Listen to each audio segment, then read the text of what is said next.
फातिमा की रानी माँ, प्रभु यीशु की माँ, आसरा तू ही है माँ।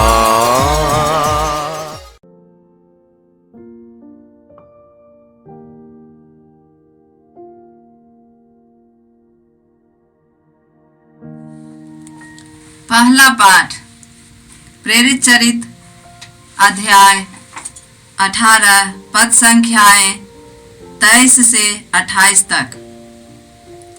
पौलुस कुछ समय अंताकिया में रहा, तब फिर विदा होकर उसने गलातिया और इसके बाद फ्रीजिया का भ्रमण करते हुए सब शिष्यों को ढाढ़स बंधाया। उस समय अपोलो नामक यहूदी एफेसस पहुंचा। उसका जन्म सिकंदरिया में हुआ था। वह शक्तिशाली वक्ता और धर्म ग्रंथ का पंडित था। उसे प्रभु के मार्ग की शिक्षा मिली थी। वह उत्साह के साथ बोलता और यीशु के विषय में सही बातें सिखलाता था। यद्यपि वह केवल यूहन्ना के बपतिस्मा से परिचित था। वह सभागृह में निसंकोच बोलने लगा। प्रिस्किला और अक्विला उसकी शिक्षा सुनने के बाद उसे अपने साथ ले गए और उन्होंने अधिक विस्तार के साथ उसे ईश्वर का मार्ग समझाया। जब अपोलो ने अखैया जाना चाहा, तो भाइयों ने उसकी सहायता की और शिष्यों के नाम पत्र देकर निवेदन किया कि वे उसका स्वागत करें।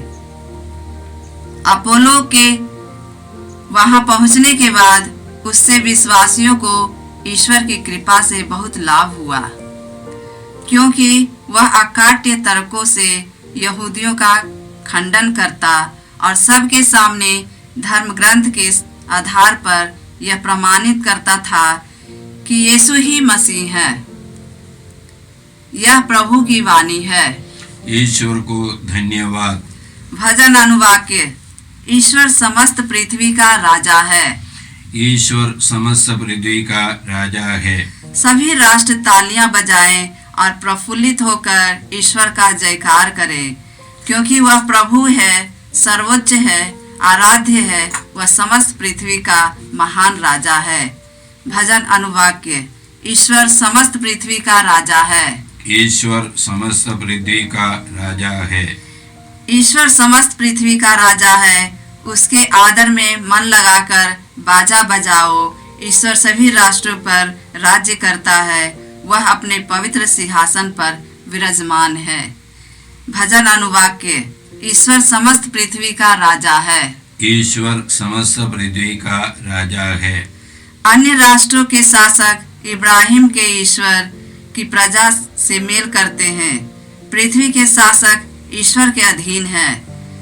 ईश्वर सबों पर राज्य करता है। भजन अनुवाक्य। ईश्वर समस्त पृथ्वी का राजा है। ईश्वर समस्त पृथ्वी का राजा है। जय घोष। हालेलुया। मैं पिता के यहाँ से आया हूँ। अब मैं संसार को छोड़कर पिता के पास जा रहा हूँ। हालेलुया। प्रभु आप लोगों के साथ हो और आपकी आत्मा के साथ। संत यूहन्ना के अनुसार पवित्र सुसमाचार। हे प्रभु तेरी महिमा हो। अध्याय 16 पद संख्याएं 23 से 28 तक। प्रभु यीशु ने अपने शिष्यों से कहा, उस दिन तुम मुझसे कोई प्रश्न नहीं करोगे। मैं तुम लोगों से कहता हूँ, तुम पिता से जो कुछ मांगोगे वह तुम्हें मेरे नाम पर वही प्रदान करेगा। अब तक तुमने मेरा नाम लेकर कुछ भी नहीं मांगा है। मांगो और तुम्हें मिल जाएगा, जिससे तुम्हारा आनंद परिपूर्ण हो। मैंने तुम लोगों से यह सब दृष्टांतों में कहा है। वह समय आ रहा है जब मैं फिर तुम लोगों से दृष्टांतों में कुछ नहीं कहूँगा, बल्कि तुम्हें स्पष्ट शब्दों में पिता के विषय में बताऊंगा। तुम उस दिन मेरा नाम लेकर प्रार्थना करोगे। मैं नहीं कहता कि तुम्हारे लिए पिता से प्रार्थना करूंगा। पिता तो स्वयं तुम्हें प्यार करता है, क्योंकि तुम मुझे प्यार करते और यह विश्वास करते हो कि मैं ईश्वर के यहाँ से आया हूँ। मैं पिता के यहाँ से संसार में आया हूँ। अब मैं संसार को छोड़कर पिता के पास जा रहा हूँ। प्रभु का सुसमाचार। हे ख्रिस्त तेरी स्तुति हो। जय यीशु क्रिस में प्रिय भाई और बहनों, आज के पहले पाठ में हम लोगों ने अपोलोस नामक एक सुसमाचार के प्रचारक के बारे में सुना। उसका जन्म सिकंदरिया में हुआ।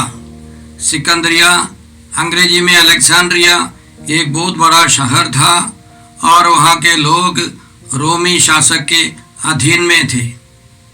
तो यह अपोलोस बहुत अच्छा वक्ता था और बाइबल का पंडित था। उसने एफेसुस में आकर वहाँ के सभागृहों में यहूदियों को सुसमाचार सुनाया। वह यीशु के बारे में कुछ जानता था। संत यूहन्ना बपतिस्मा के बारे में वो जानता था। यीशु के बारे में उसको पूरी जानकारी नहीं थी, फिर भी उसने बड़े उत्साह के साथ सुसमाचार सुनाया। प्रिस्किल्ला और अक्विला यह सब सुनकर उसको अपने यहाँ ले गए और यीशु के बारे में और विस्तार रूप से समझाने लगे। तो उससे अपोलोस को बहुत फायदा हुआ और उसके प्रचार प्रसार में और शक्ति आ गई, उत्साह आ गया। तो वह अखैया जाना चाहता था, तो लोगों ने मदद की। वहाँ भी जाकर सभागृहों में यहूदियों को उसने सिखाया, समझाया यीशु ही मसीह है, मुक्तिदाता है। इसलिए वहाँ के लोगों को बहुत फायदा हुआ। क्या फायदा हुआ? वे लोग और विश्वास में, भरोसे में, ईश्वरीय प्रेम में मजबूत होते गए। तो आज के इस पाठ में अपोलोस के द्वारा ईश्वर आज हमको क्या सिखाता है? सबसे पहले जब हम लोग पवित्र आत्मा के अभिषेक पाकर सुसमाचार सुनाते हैं तो प्रभु हमको और कृपा देते हैं, वरदान देते हैं, हमारे दल को बढ़ावा देते हैं। जैसे अपोलोस ने प्रिस्किल्ला और अक्विला से रिश्ता रखा, दोस्ती रखी, वह संगत बढ़ गया। याद रखें, अंद्रेयस ने जाकर यीशु के साथ समय बिताया, बातचीत की, यीशु के साथ रात भर जीवन बिताया और सुबह जाकर अपने भाई सीमोन को बुलाकर अंद्रेयस लाता है। उसी तरह फिलिप जाकर नथनाएल को लेके आता है। हम लोग प्रवक्ता ग्रंथ अध्याय 6 पद संख्या 5 और 6 में इस प्रकार पढ़ते हैं, प्रिय शब्दों से मित्रों की संख्या बढ़ती है और मधुर वाणी से मैत्रीपूर्ण व्यवहार। तुम्हारे परिचित अनेक हों, किंतु तुम्हारा परामर्शदाता सहस्रों में से एक। तो सुसमाचार हम लोग सुनाएंगे। सुसमाचार की मधुर वाणी से दोस्त मित्रों की संख्या प्रभु बढ़ाते हैं। सुसमाचार में विश्वास करने वालों की संख्या बढ़ती जाएगी, अभिषिक्त व्यक्तियों की संख्या बढ़ती जाएगी। यह ईश्वर की इच्छा है, ईश्वर की योजना है। दूसरा है, जब हम लोग सुसमाचार सुनाएंगे तो उस इलाके में, उस समुदाय में शांति आ जाएगी, लोगों को फायदा होगा, कई प्रकार के कृपाएं ईश्वर बरसाएगा। तो आज के संदर्भ में इस अपोलो के द्वारा यीशु हमको क्या सिखाते हैं कि हमको सुसमाचार के प्रचार को सबसे प्रमुख स्थान देना है। माता पिताओं से मेरा अनुरोध है कि आप अपने बच्चों को सिखाना है कि अपोलोस के समान, पौलुस के समान, यूहन्ना या पेतरुस के समान प्रभु के लिए महान कार्य करना, यह सबसे महत्वपूर्ण है। मैंने सुना है दक्षिण भारत में एक शादीशुदा प्रचारक था, सुसमाचार का प्रचारक।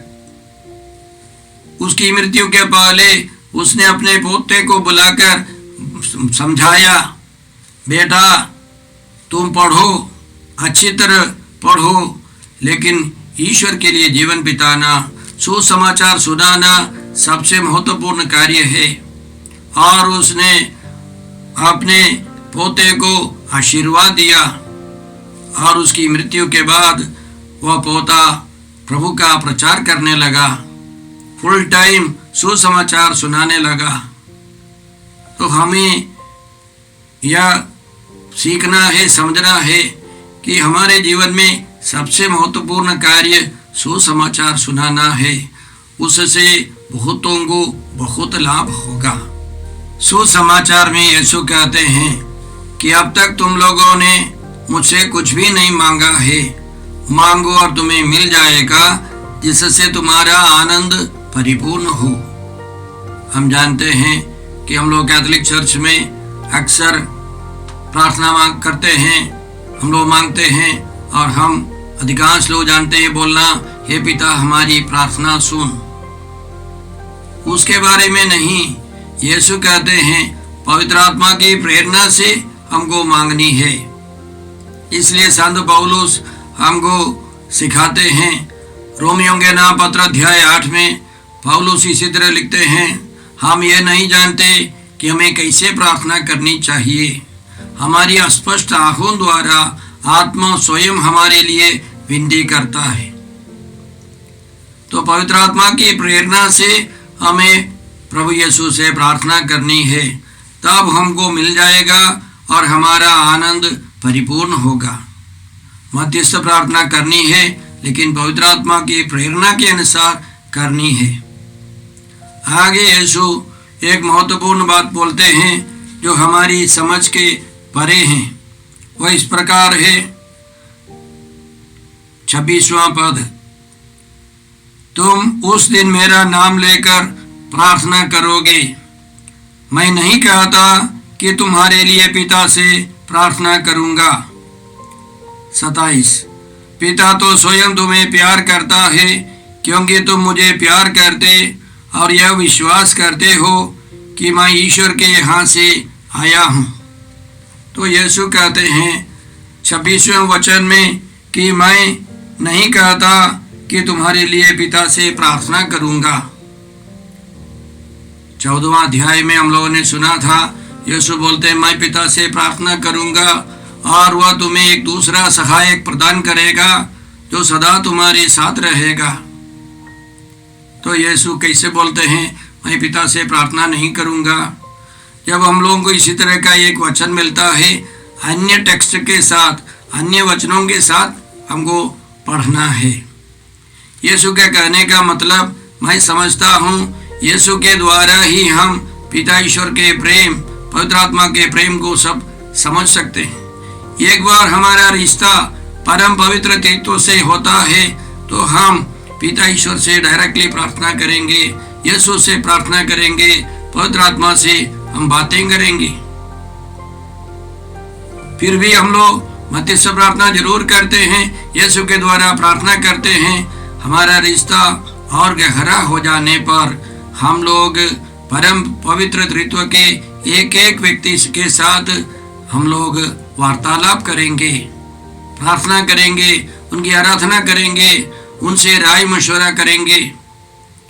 और सबसे महत्वपूर्ण बात 28वां वचन में यीशु कहते हैं मैं पिता के यहाँ से संसार में आया हूँ, अब मैं संसार छोड़कर पिता के पास जा रहा हूँ। तो यीशु 4 सच्चाइयाँ बताते हैं। मैं पिता के पास से आया हूँ।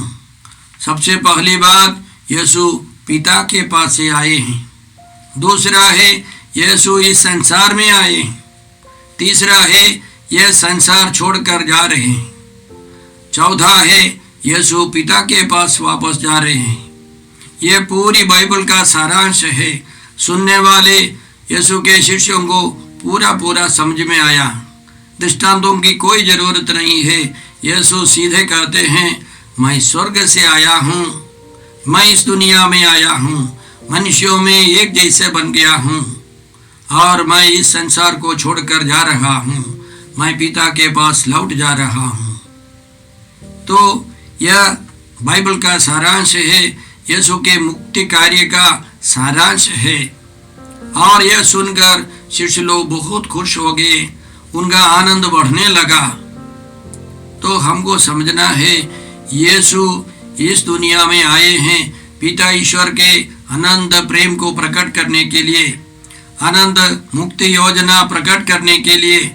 उस योजना के तहत यीशु मनुष्य बनकर आए, हमारे लिए सब कुछ कर, सबसे अंतिम में परम प्रसाद की स्थापना कर, अपने शरीर और लहू देकर और हमारे लिए प्रायश्चित कर यीशु जा रहे हैं, पिता के पास जा रहे हैं।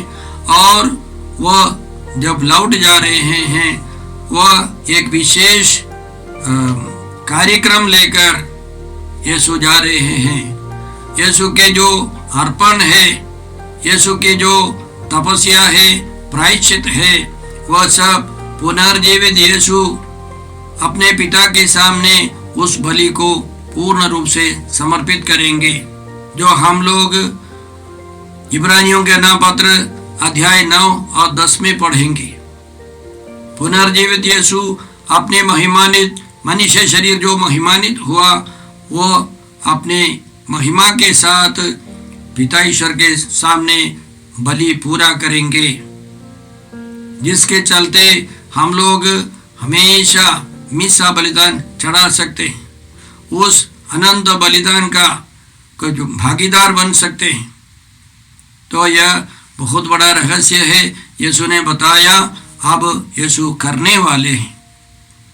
हम इस महान मुक्ति योजना के लिए धन्यवाद देते हैं और प्रार्थना करते हैं कि हम लोग भी यीशु के उस मुक्ति कार्य के सहभागी बन जाए। हे पिता ईश्वर, हे प्रभु यीशु, हे पवित्र आत्मा ईश्वर, हम तुझे धन्यवाद देते हैं इन वचनों के लिए, और हम प्रार्थना करते हैं कि हम सब यीशु के द्वारा ईश्वर की संतान का जीवन बिता सके। हम ये प्रार्थना करते हैं प्रभु क्रिस्त के द्वारा। हमारे प्रभु यीशु क्रिस्त की कृपा, ईश्वर का प्रेम तथा पवित्र आत्मा का साहचर्य आप सबों को प्राप्त हो। आमीन। जय यीशु क्रिस्त में प्रिय भाई और बहनों, प्रभु यीशु ने हमें आदेश दिया है संसार के कोने कोने में जाकर सारी सृष्टि को सुसमाचार सुनाओ। सुसमाचार सुनने के लिए और सुनाने के लिए एक अच्छा मौका है। आप कृपया इस चैनल का सब्सक्राइब करें, लाइक करें, शेयर करें, बेल आइकन दबाएं, ताकि यहाँ की नई वीडियोस की सूचना आपको मिलती रहेगी। साथ साथ आप दूसरों को भी प्रेरणा दें इसका सब्सक्राइब करने के लिए। याद रखें, कल के मिसा के दैनिक पाठ और उस पर टिप्पणियाँ आज ही दोपहर के बाद हम लोग अपलोड करते हैं। कृपया आज ही उसको सुनकर कल की तैयारी करें। प्रभु यीशु आपको और आपके परिवार को 100 गुनी आशीष देंगे। जय यीशु।